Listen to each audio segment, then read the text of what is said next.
السلام علیکم ورحمۃ اللہ وبرکاتہ۔ بسم اللہ الرحمن الرحیم۔ یہ صبح کا پیغام ہے اور میں سید سعدی قاسمی اس وقت آپ کے روبرو ہوں۔ امید کرتا ہوں آپ سبھی حضرات بخیر ہوں گے، جہاں بھی ہوں گے خوشیوں کے ساتھ ہوں گے۔ اللہ ہم سب کو عافیت کے ساتھ رکھے۔ ایک بڑا ہی مزیدار بھی، بڑا عبرت آموز بھی، اور اس دور میں آج کا انسان کیسا ہو گیا ہے، اس بات کو بتانے والا ایک واقعہ اس وقت میں آپ کی خدمت میں شیئر کر رہا ہوں۔ چھوٹا سا واقعہ ہے، اسے سنیے گا اور پھر اس کے بعد اپنے کمنٹ ضرور کریے گا۔ ہوا یوں کہ ایک مرتبہ ایک گاؤں میں، جس میں مزدور رہتے تھے، وہ کام کرنے گئے ہوئے تھے۔ گاؤں چھوٹا سا تھا۔ جب مزدور کام کرنے چلے جاتے تھے، مرد چلے جاتے تھے، تو وہاں پر صرف اور صرف عورتیں رہ جاتی تھیں۔ ڈاکوؤں کو پتہ چلا، بے غیرت لوگوں کو پتہ چلا، تو وہ اس گاؤں میں داخل ہوئے، اور وہاں داخل ہو کر انہوں نے گاؤں کی عورتوں کی عصمت دری کی، یعنی ان کا ریپ کیا، بلاత్కాر کیا۔ ساری گاؤں کی جتنی بھی عورتیں تھیں، سب کے ساتھ یہی معاملہ پیش آیا۔ لیکن ایک عورت ان میں ایسی تھی کہ اس کے گھر میں جو ڈاکو داخل ہوا، اس نے ہمت اور مردانگی سے اس ڈاکو کو قتل کر دیا اور اس کا سر کاٹ کر الگ کر دیا۔ جب ڈاکو چلے گئے تو پورے گاؤں کی عورتیں جمع ہوئیں، اور جمع ہونے کے بعد ان عورتوں نے آپس میں مذاکرہ شروع کیا، بات چیت شروع کی۔ کپڑے ان کے پھٹے ہوئے تھے، بال ان کے بکھرے ہوئے تھے، چہروں پر عزت کے لٹنے کا جو ایک اثر ہوتا تھا وہ ظاہر ہو رہا تھا۔ تو جب انہوں نے دیکھا کہ یہ جو ایک عورت تھی یہ صحیح سلامت ہے، اور اس کے ہاتھ میں ایک ڈاکو کا سر ہے، اور وہ سر لے کر چلی آ رہی ہے، تو ان کو بڑی حیرت ہوئی۔ کہنے لگے، تم نے یہ کیا کیا؟ کہا، جو میری عزت لوٹنے کے لیے آیا تھا، میں نے اسے قتل کر دیا، اس کی گردن کو اس کے تن سے جدا کر دیا، اور وہ میری عزت اور عصمت پر ہاتھ نہیں ڈال پایا۔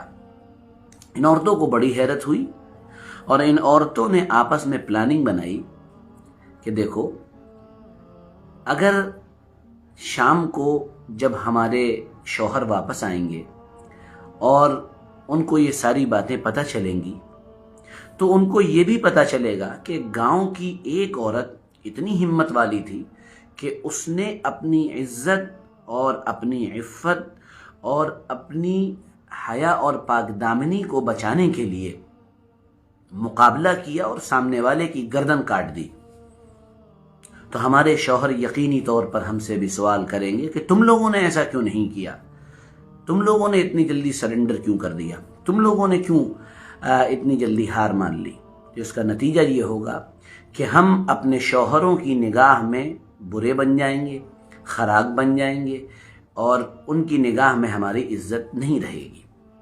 تو اب ایک کام کرو، اور وہ کام یہ ہے کہ یہ جو عورت ہے جس نے اپنی عزت بچا لی ہے اور ڈاکو کو قتل کر دیا ہے، تو ایک کام کرو، سب مل کر اس عورت کو قتل کر دو، اور الزام ڈاکوؤں پہ رکھ دیں گے۔ چنانچہ سب نے مل کر اس عورت کو قتل کر دیا جس نے اپنی عزت کے لیے ایک ڈاکو سے مقابلہ کیا تھا اور اس کی گردن کاٹ لی تھی۔ نتیجہ یہ ہوا کہ شام کو وہ عورتیں جو چاہتی تھی وہی ہوا۔ ان کے عورتوں نے، ان کے مردوں نے ان کے اوپر الزام نہیں لگایا۔ میرے دوستوں، اس واقعے کا عنوان ہے جب ذلت نے عزت کو قتل کر دیا۔ اس نے تو اپنی عزت بچانے کے لیے جان لے لی تھی۔ انہوں نے اپنے آپ کو محفوظ کرنے کے لیے ایک عزت دار کو قتل کر دیا۔ بس یہی کچھ دنیا کے اندر ہو رہا ہے۔ ہم اور ہماری سوسائٹی اور ہمارا معاشرہ دراصل بگڑ چکا ہے۔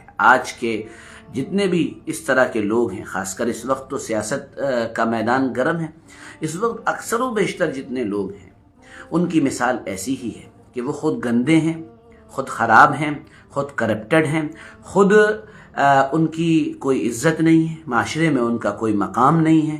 لوگ ان کے اوپر تھو بھی کرتے ہیں، ان کے اوپر الزامات لگاتے ہیں، اور طرح طرح کی باتیں ان کے بارے میں ہوتی ہیں، اور ہوتے بھی وہ ایسے ہی ہیں۔ لیکن اس سب کے باوجود وہ کرتے کیا ہیں کہ اگر کوئی شریف آدمی، اگر کوئی عزت دار آدمی، اگر کوئی ایسا آدمی جو واقعی میں حقیقت میں خدا کا خوف رکھتا ہو اور اللہ سے ڈرتا ہو اور ایماندار ہو، تو ایسے آدمی کو یہ سارے ذلیل اور کمینے قسم کے لوگ زندہ رہنے دینا بھی گوارا نہیں کرتے ہیں۔ یہ چاہتے ہیں کہ جیسے ہم گندے ہیں یہ بھی گندا ہو جائے، اور پھر حمام میں سب ننگے ہو جائیں اور ایک ساتھ جمع ہو جائیں۔ یہی سب کچھ ہو رہا ہے۔ بہت ڈرنے کی ضرورت ہے۔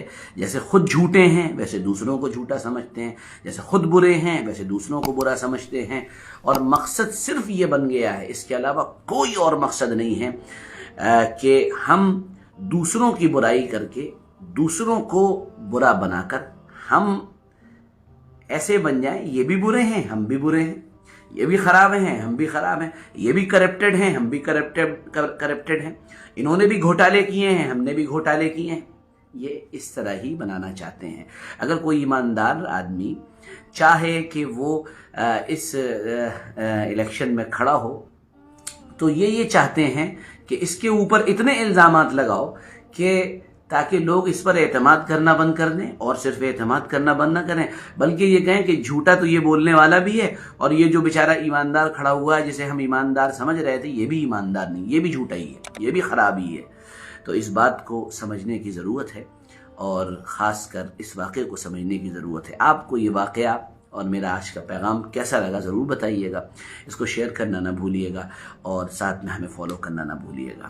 کل پھر ملیں گے، اجازت دیجیے، بہت بہت شکریہ، جزاکم اللہ، السلام علیکم ورحمۃ اللہ وبرکاتہ۔